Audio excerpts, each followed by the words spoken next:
Now the next category, packs. Again, these are the packs that you would download from Ableton.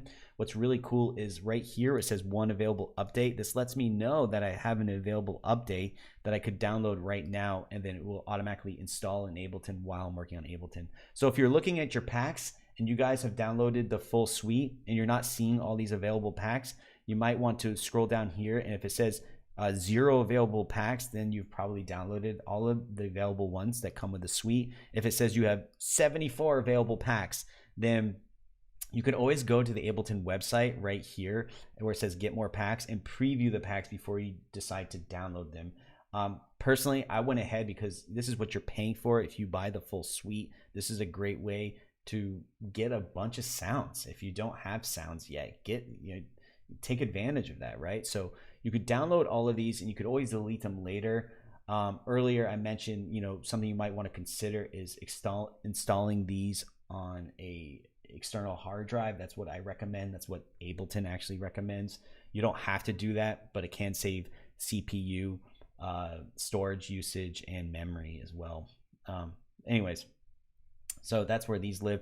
User library. Okay, so if I build any presets, if I build any clips or templates, if I build anything like that, that's where those things will live right here.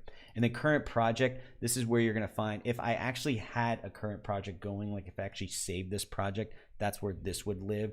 And basically, if you start saving your project, you'll see your backups here, and Ableton allows up to 10 backups before it leaves off on the last current one.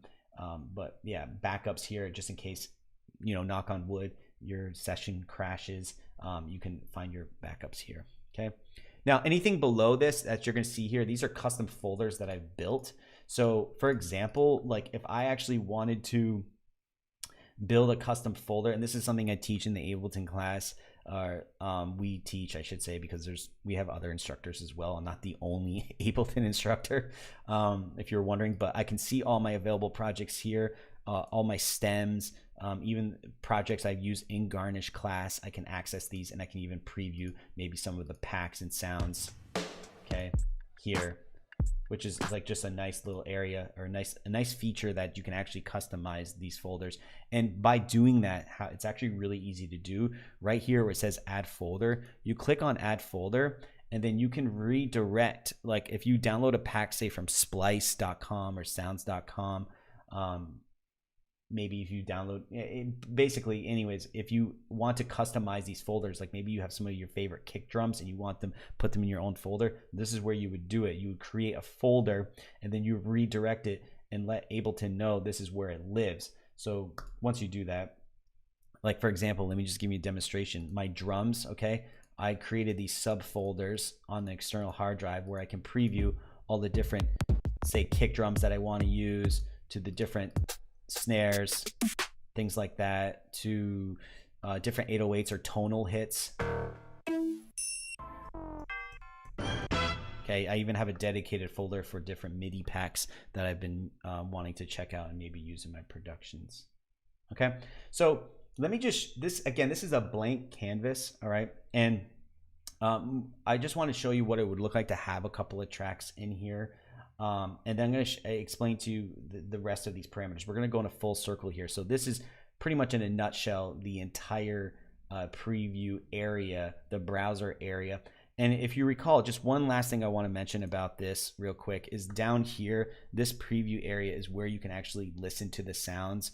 So as I go through these drums, if you're wondering how I'm cycling through them so fast, I'm just using my down arrow key on my keyboard to preview these sounds. And if you notice right here, there's a tiny little headphone symbol, okay? That's letting you know you can actually listen to these sounds. So if you're trying to scroll through sounds and you're not hearing them, it's because the headphone monitoring tool has not been activated. So make sure that's on, okay? Make sure that's on, and that way you can go through these sounds and preview them.